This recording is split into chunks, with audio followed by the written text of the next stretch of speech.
Salut à toi et bienvenue dans cette nouvelle vidéo. Aujourd'hui, on va parler d'un sujet crucial quand tu commences à investir, comment choisir tes premières actions en bourse. Il y a tellement d'options, tellement de choses à prendre en compte, que ça peut vite devenir overwhelming. Mais ne t'inquiète pas, je suis là pour te simplifier la vie. Dans cette vidéo, je vais te donner un guide étape par étape pour t'aider à choisir les meilleures actions pour débuter en bourse, sans prise de tête. Si tu veux savoir comment repérer les meilleures opportunités pour débuter, cette vidéo est faite pour toi. N'oublie pas de t'abonner et de liker si tu trouves ce contenu utile. Et c'est parti. Avant de te jeter dans le grand bain de la bourse, il est crucial de bien comprendre ce qu'est une action. Imagine une entreprise comme étant un énorme gâteau. Quand tu achètes une action, tu achètes une part de ce gâteau. Plus tu possèdes de parts, plus tu as de pouvoir de décision dans l'entreprise. Mais le plus important, c'est que lorsque l'entreprise se porte bien, la valeur de tes parts, donc de tes actions, augmente. C'est comme si ton morceau de gâteau devenait plus gros. Et à l'inverse, si l'entreprise va mal, la valeur de tes actions diminue. Il existe deux façons principales de gagner de l'argent avec des actions. La première, c'est grâce aux dividendes. Certaines entreprises choisissent de partager leurs bénéfices avec leurs actionnaires en leur versant des dividendes, généralement chaque trimestre. La deuxième façon de gagner de l'argent avec des actions, c'est en les revendant plus cher que tu ne les as achetées.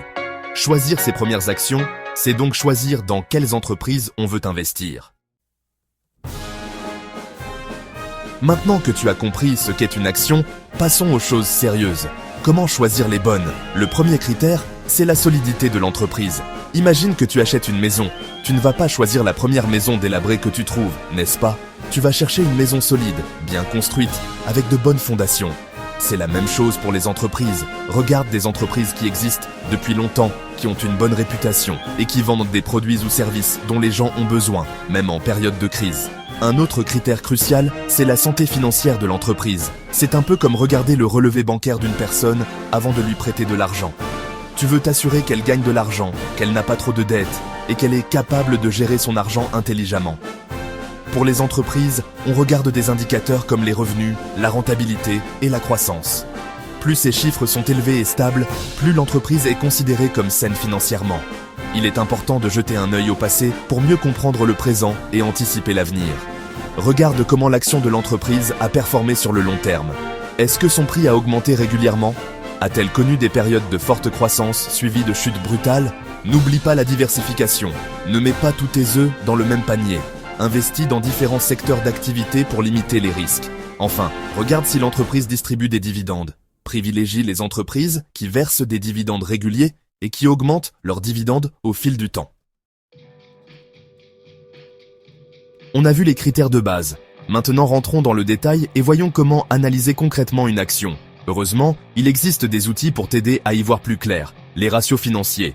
Ne panique pas, je ne vais pas te noyer sous les formules mathématiques. On va se concentrer sur les ratios les plus importants et les plus faciles à comprendre. Le premier ratio à connaître, c'est le PER, ou Price to Earnings Ratio. C'est un peu comme le prix au mètre carré pour un appartement. Il te permet de comparer le prix de l'action par rapport aux bénéfices générés par l'entreprise. Un PER élevé signifie que l'action est chère par rapport à ses bénéfices, tandis qu'un PER faible peut indiquer une action sous-évaluée. Le deuxième ratio important, c'est le rendement des dividendes. Il te permet de savoir combien d'argent une entreprise verse en dividendes par rapport au prix de son action. Un rendement élevé peut paraître attractif, mais attention, cela peut aussi indiquer que l'entreprise a des difficultés. Ensuite, il y a le ratio d'endettement. Il mesure la capacité d'une entreprise à rembourser ses dettes. Maintenant que tu sais comment choisir tes actions, il est temps de passer à l'achat. Heureusement, acheter des actions n'a jamais été aussi simple grâce aux plateformes de courtage en ligne. Oublie les costumes cravates et les salles de marché bruyantes. Tu peux acheter des actions depuis ton canapé, avec ton téléphone. Il existe de nombreuses plateformes de courtage en ligne, chacune avec ses avantages et ses inconvénients. Certaines plateformes sont plus adaptées aux débutants avec une interface simple et intuitive, tandis que d'autres s'adressent plutôt aux traders expérimentés avec des outils d'analyse plus poussés. Une fois que tu as choisi ta plateforme, il te suffit d'ouvrir un compte, de transférer de l'argent et tu es prêt à acheter tes premières actions. Investir en bourse peut être intimidant au début et il est facile de commettre des erreurs, surtout lorsqu'on est novice. Mais ne t'inquiète pas, je suis là pour t'aider à les éviter. La première erreur à éviter, c'est de ne pas faire assez de recherches. Ne te fie pas aveuglément aux conseils des autres, même s'ils te semblent bien intentionnés. Fais tes propres recherches, lis les rapports annuels des entreprises, suis l'actualité économique et forme-toi en continu. Deuxième erreur classique, suivre la foule. Ce n'est pas parce que tout le monde achète une action qu'elle est forcément un bon investissement. Troisième erreur à éviter absolument, mettre tous tes œufs dans le même panier. On en a déjà parlé, mais la diversification est essentielle pour limiter les risques. Enfin, la dernière erreur à éviter, c'est de se précipiter. Voilà, tu as maintenant toutes les clés en main pour choisir tes premières actions en bourse. N'oublie pas que la clé du succès, c'est la recherche, la diversification et la patience.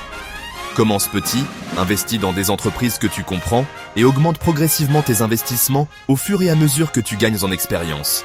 La bourse peut être volatile à court terme, mais sur le long terme, c'est l'un des meilleurs moyens de faire fructifier ton argent. Alors, quelle action vas-tu acheter en premier? Laisse un commentaire avec tes choix ou tes questions. J'ai hâte de te lire et de connaître tes projets d'investissement.